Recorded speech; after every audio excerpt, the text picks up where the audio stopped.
Nature and nurture of child development. இயற்கையும் சூழலும் ஒரு குழந்தையோட வளர்ச்சியில் என்ன பங்கு வகிக்குது அதை பற்றி தான் பார்க்க போகிறோம். முதல்ல டெஃபினிஷன், அதுக்கப்புறம் இம்பாக்ட், தாக்கம். இது ரெண்டில் எது முக்கியம்? Nature versus nurture. Educational implications, கல்வியில் இதனுடைய விளைவுகள் என்ன? டெஃபினிஷன்: நேச்சர்ன்றது நம்ம பிறக்கும் போதே இயற்கையாக நம்மளோட வர விஷயங்கள். ஹெரிடிட்டி மூலமாக, மரபணுக்கள் வாயிலாக. இன்ஹெரிடட் ஃப்ரம் பேரண்ட்ஸ், நம்மளுடைய அப்பா மாட்டம் நமக்கு வருது.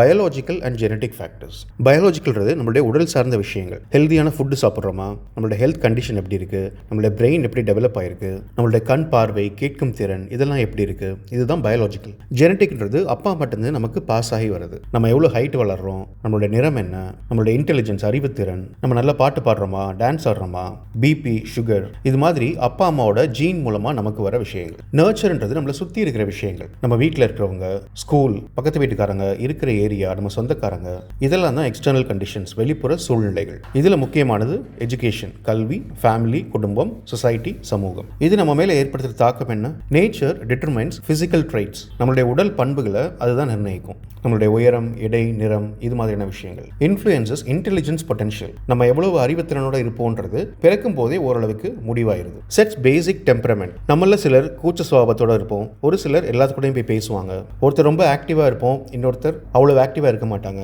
ஒருத்தர் எப்பவுமே அமைதியா இருப்பாங்க, இன்னொருத்தர் எல்லாத்துக்கும் பதட்டப்படுவாங்க. இது எல்லாமே நம்ம பிறக்கும் போதே இயற்கையா வருது. Provides foundation for talents and abilities. ஆடுறது போன்ற விஷயங்கள் ஜீன் மூலமாகவும் நமக்கு வரும். நர்ச்சரோட இம்பாக்ட் என்ன? Shapes behavior and personality. நம்ம எப்படி நடந்துக்கிறோம், நம்மளுடைய தன்மை என்ன, இதை டிசைட் பண்ணும். Provides education and skill development. ஸ்கூலுக்கு போகிறோம், பாடம் படிக்கிறோம், ஸ்கில்ஸ் டெவலப் பண்ணிக்கிறோம். Builds values, attitude, social habits. ஹானஸ்டாக இருக்கும், சின்சியராக இருக்கும், ஒவ்வொரு விஷயத்திலும் நம்முடைய அணுகுமுறை. Social habits. ஒரு சிலர் எல்லாத்துக்கும் ப்ளீஸ், தேங்க்யூ சொல்லுவோம், ஒரு சிலர் அது தேவையில்லைன்னு நினைப்போம். இது எல்லாமே நம்மளுடைய சூழலால் தான் உருவாகுது. Can enhance or suppress natural abilities. இயற்கையாகவே நமக்கு கிரிக்கெட் நல்லா விளையாட வரும், நம்மளை கோச்சிங்கில் சேர்த்து அதை இன்னும் வளர்த்தாங்கன்னா அது என்ஹான்ஸ் நேச்சுரல் எபிலிட்டிஸ். இல்லை இதெல்லாம் வெட்டி வேலை, ஒழுங்காக பாடத்தை மட்டும் படின்னு ஃபோர்ஸ் பண்ணாங்கன்னா அது சப்ரஸ் நேச்சுரல் எபிலிட்டிஸ். இதில் எது ரொம்ப முக்கியம்? நேச்சரா நர்ச்சரா? இயற்கை வெர்சஸ் சூழல். முன்னாடி சைக்காலஜிஸ்ட் இதை பற்றி நிறைய டிபேட் பண்ணாங்க. நம்மளோட வளர்ச்சிக்கு நேச்சர் முக்கியமா இல்லை நர்ச்சர் முக்கியமானு. அதுக்கப்புறம் ரியலைஸ் பண்ணுறாங்க இது ரெண்டும் சேர்ந்தது தான் நம்ம. Both work together. இதுக்கு பேர் இன்டராக்ஷனிஸ்ட் அப்ரோச்னு பேர். உதாரணத்துக்கு இயற்கையாகவே ஒரு குழந்தைக்கு மியூசிக் சென்ஸ் இருக்கு அப்படின்னா அவங்களுக்கு நல்ல ட்ரைனிங் கொடுத்து நல்ல சிங்கராக மாற்றலாம். ஸோ இங்கே நேச்சரும் நர்ச்சரும் சேர்ந்து ஒர்க் பண்ணுது. Educational implications. கல்வியில் இதை எப்படி அப்ளை பண்ணலாம்? Teachers should recognise hereditary difference. ஒரு பையன் கேள்வியே புரியலனாலும் எந்திரிச்சு பதில் சொல்லுவான், இன்னொருத்தன் பதிலே தெரிஞ்சாலும் கையை தூக்க மாட்டான். இது இயற்கையாகவே அவங்களுக்குள்ள வரது. இதை டீச்சர்ஸ் புரிஞ்சுக்கணும். Provide positive learning environment. இந்த கை தூக்காத பையனை நீயும் இன்னொருத்தனை மாதிரி டக்குன்னு எந்திரிச்சு பதில் சொல்லணும்னு சொன்னா அந்த பையனை பொறுத்த வரைக்கும் இது ஒரு நெகட்டிவ் என்வாயர்மெண்ட். இந்த கம்பேரிசன் இல்லாம பார்த்துக்கணும். Support children from disadvantage backgrounds. ஒரு பையன் அவங்க தலைமுறையிலேயே ஸ்கூலுக்கு வர முதல் ஆளா இருப்பான், இன்னொரு பையன் 3-4 தலைமுறையா டீச்சரா இருக்கவங்க குடும்பத்திலிருந்து வரவனா இருப்பான். இவங்க 2 பேரையும் ஒரே தட்டில் வச்சு அவன் படிக்கிற மாதிரி நீயும் படிக்கணும்னு எதிர்பார்க்கறது நியாயம் இல்லாதது. அதே நேரம் அதே மாதிரி படிக்கிறதுக்கு என்னென்ன சப்போர்ட் இந்த குழந்தைகளுக்கு தேவையோ அதை நம்ம கொடுக்கணும். Develop both innate talents and acquired skill. இன்னேட்ன்றது இயற்கையா நமக்கு வர திறமைகள், அக்வயர்ட்ன்றது நம்ம சூழல்ல இருந்து நம்ம கத்துக்கிற விஷயங்கள். நமக்கு நல்ல குரல் வளம் இருக்கு, அது இயற்கையா வருது. டைப் ரைட்டிங் கத்துக்கிறோம், கம்ப்யூட்டர் யூஸ் பண்ண கத்துக்கிறோம், இதெல்லாம் அக்வயர்ட் ஸ்கில்ஸ். அப்ப முடிவா சைல்ட் டெவலப்மெண்ட், ஒரு குழந்தையோட வளர்ச்சிக்கு நேச்சரும் முக்கியம், நர்ச்சரும் முக்கியம். இந்த மரபும் சூழலும் சேர்ந்தது தான் நம்ம எல்லாருமே. Both are essential for holistic growth. ஒரு முழுமையான வளர்ச்சிக்கு இது ரெண்டுமே ரொம்ப ரொம்ப தேவையானது. எவ்வளவுதாங்க நேச்சர் வெர்சஸ் நர்ச்சர். எக்ஸாமை பொறுத்த வரைக்கும் இந்த ஹெரிடிட்டி டாபிக்லேருந்து சில முக்கியமான கேள்விகள் கேட்பாங்க. அது என்னன்றதை கொஞ்சம் பார்த்துடலாம். ஒன்று, நம்மளுடைய டெவலப்மெண்ட்டுக்கு தேவையான ரா மெட்டீரியல் அல்லது பொட்டென்ஷியாலிட்டிஸ்ன்னு கேட்பாங்க, இல்லை டேலண்ட்ஸ்னு கேட்பாங்க.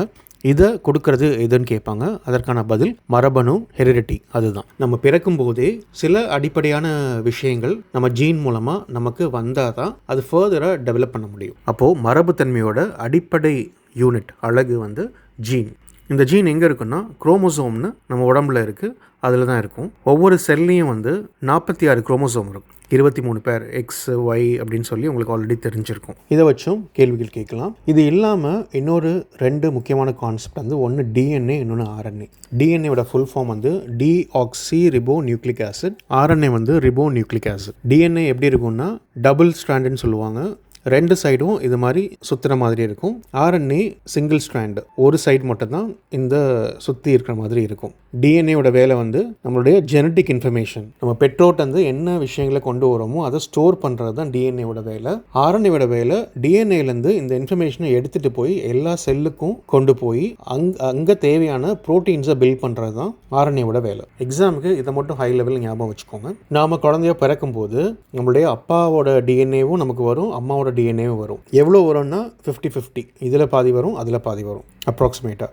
அப்போது நம்மளுடைய கேரக்டர் எப்படி இருக்குது, நமக்கு நல்லா பாட வருதா, நமக்கு சில டேலண்ட்ஸ் இருக்கா, சில விஷயங்கள் நல்லா வருதா, இது எல்லாமே இந்த டிஎன்ஏ மூலமாக தான் அப்பாட்டந்தையும் அம்மாட்டந்தையும் நமக்குள்ளே வந்து சேரும். அதுக்கப்புறம் இந்த இன்ஃபர்மேஷன் எடுத்து மற்ற செல்லுக்கெல்லாம் கொண்டு போகிறது இந்த RNAவோட வேலை. இப்போது என்னென்ன விஷயங்கள் நம்மளுடைய ஹெரிடிட்டி மூலமாக நமக்கு கிடைக்குது, என்னென்ன விஷயங்கள் ஹெரிடிட்டி மூலம் நமக்கு கிடைக்கல அப்படின்றத பார்த்துடலாம். ஒன்று, ஃபிசிக்கல் ஸ்ட்ரக்சர் அண்ட் டெவலப்மெண்ட். நம்மளுடைய உடல் சம்மந்தப்பட்ட வளர்ச்சி எல்லாமே ஹெரிடிட்டி மூலமாக தான் வருது. நம்மளுடைய ஹைட்டு வளருவோமா மாட்டோமா, இல்லை கொஞ்சம் ஷார்ட்டாக தான் இருப்போமா, இது எல்லாமே மரபணுக்கள் முடிவு பண்ணுறது தான். நம்மளுடைய கண்ணோட கலர், மூக்கோட ஷேப்பு, பிரெயினோட ஸ்ட்ரக்சரு, ஜெண்டர் ஆனா பெண்ணா, இன்டெலிஜென்ஸ், நம்மளுடைய அறிவுத்திறன் எவ்வளோ இருக்குது, ஓரளவுக்கு அது பிறப்பிலேயே முடிவாயிரும் நம்மளுடைய ஜீன்ஸை வச்சு. இதை தாண்டி என்வாயர்மெண்ட்லேருந்து நம்ம கற்றுக்கிற விஷயங்கள், நம்மளுடைய அறிவுத்திறன் வளர்த்துக்கிறது எல்லாமே இருக்குது. ஆனால் பெரும்பாலும் நம்ம பிறக்கும் போதே நம்ம ஜீன் மூலமாகவே நம்மளுடைய அறிவுத்திறன் ஓரளவுக்கு நிர்ணயம் செய்யப்படுது. அடுத்தது ஆப்டிடியூட், எந்த மாதிரியான விஷயங்கள் நம்ம அணுகிறோம் அப்படின்றது. டெம்பரமெண்ட், நம்ம கூச்ச சுபாவமாக இருக்குமா, இல்லை காமாக இருக்குமா, இல்லை பரபரன்னு இருக்குமா, இது எல்லாமே ஓரளவுக்கு ஹெரிடிட்டியை முடிவு பண்ணிடும். எமோஷன்ஸ், அடிப்படையான எமோஷன்ஸ், சிலர் இடியே விழுந்தாலும் தூங்கிட்டு இருப்பாங்க, சிலர் குண்டூசி விழுந்தாலே பயப்படுவாங்க, இந்த மாதிரியான விஷயங்கள். இன்ட்ரெஸ்ட், பாட்டு பாடல இன்ட்ரெஸ்ட் இருக்கா, இல்லை கிரிக்கெட் விளையாடுறது இன்ட்ரெஸ்ட் இருக்கா, இந்த மாதிரியான விஷயங்களும் நம்மளுடைய ஹெரிடிட்டி மூலமாகவே ஓரளவுக்கு முடிவாகுது. இப்போ எதெல்லாம் ஹெரிடிட்டி மூலம் வராது அப்படின்னா நாலேஜ், அறிவு, நம்மளுடைய ஐம்புலன்கள் வழியாக நம்ம சேகரிக்கிற அறிவு, அது இந்த உலகத்தில் வந்து நமக்கு கிடைக்கும். ஸ்கில்ஸ், சில ஸ்கில்ஸ் இதில் கிடைக்கும், சில ஸ்கில்ஸ் ஹெரிடிட்டிலே கிடைக்கும். பட் பெரும்பாலும் நம்ம இங்கே டெவலப் பண்ணிக்கிறது தான்.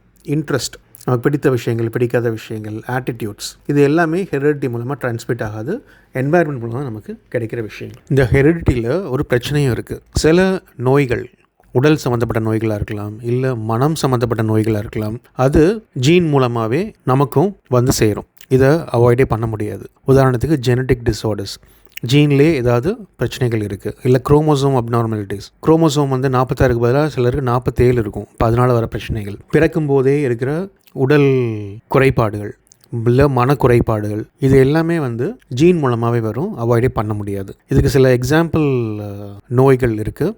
ஒன்று ஃபினைல் கெட்டோனோரியா அப்படின்னு சொல்லிட்டுன்னு. இது என்னென்னா, நம்ம சாப்பிட்ற பொருட்கள் எல்லாமே நம்ம உடம்புல வந்து அது பிரேக் டவுன் ஆகி சத்தாக மாறி ஒவ்வொரு செல்லுக்கும் போய் சேரணும். ஆனால் சில அமினோ ஆசிட்ஸை வந்து இதை வந்து சரியாக சிதைக்க முடியாது. அந்த நோய்க்கு பேர் தான் ஃபீனைல் கெட்டனோரியா அப்படின்னு சொல்லிட்டு. இது எவென்ச்சுவலாக மூளையை போய் பாதிக்கும். அடுத்து டவுன் சிண்ட்ரோம். இது 21வது குரோமோசோம் வந்து எக்ஸ்ட்ராவாக சேர்ந்து 46க்கு பதில் 47 குரோமோசோம் இருக்கும். இதுக்கு ட்ரைசோமி 21 அப்படின்ற பேரும் உண்டு. இது இருந்ததுன்னா என்ன பிரச்சனைனா, அறிவு வளர்ச்சியாக இருக்கட்டும், இல்லை உடல் வளர்ச்சியாக இருக்கட்டும், எல்லாமே ரொம்ப மெதுவாக தான் நடக்கும். அடுத்தது ஹீமோஃபிலியா. இது நமக்கு அடிபட்டுச்சுன்னா ரத்தம் உரையறதுக்கு தேவையான விஷயங்கள் உடம்புலேயே இருக்கும், அது உடனே உறைஞ்சு போயிடும். ஆனால் இந்த ஹீமோஃபிலியா இருக்கவங்களுக்கு அந்த பிளட் வந்து கிளாட்டே ஆகாது, பிளட் பாட்டுக்கு வெளியே போயிட்டே இருக்கும். ஸோ அதுதான் வந்து இந்த நோய் கண்டிஷன். இது எல்லாமே வந்து ஹெரிடிட்டரி டிசீசஸ் அப்படின்னு சொல்லுவாங்க. இது இல்லாமல் மென்டல் ரிட்டார்டேஷன், பிறக்கும்போதே மனநலன் குறைபாடோடு இருக்கிறது, இல்லை சைக்கலாஜிக்கல் டிஸார்டர்ஸ், மன ரீதியாக பாதிக்கப்பட்டிருக்கிறது, இதுவும் ஜெனட்டிக்ஸ் அடிப்படையில் உண்டாகிறதுக்கான வாய்ப்பு உண்டு. இவ்வளோதாங்க அந்த டாபிக். இப்போது டெலிகிராம் சேனல் போயிட்டு இந்த டாப்பிக்கான டெஸ்ட்டை எடுத்து உங்களுக்கு எவ்வளோ புரிஞ்சிருக்குன்னு நீங்களே செக் பண்ணிக்கலாம். டெலிகிராம் சேனலோட லிங்க்கு டிஸ்கிரிப்ஷனில் இருக்குது. இந்த வீடியோஸ் உங்களுக்கு யூஸ்ஃபுல்லாக இருந்ததுன்னா சப்ஸ்கிரைப் பண்ணுங்கள், லைக் பண்ணுங்கள், உங்கள் ஃப்ரெண்ட்ஸ்க்கும் ஷேர் பண்ணுங்கள். உங்களுக்கு எதுவும் ஃபீட்பேக் இருந்ததுன்னா கமெண்ட்ஸில் சொல்லுங்கள். Happy learning and all the best.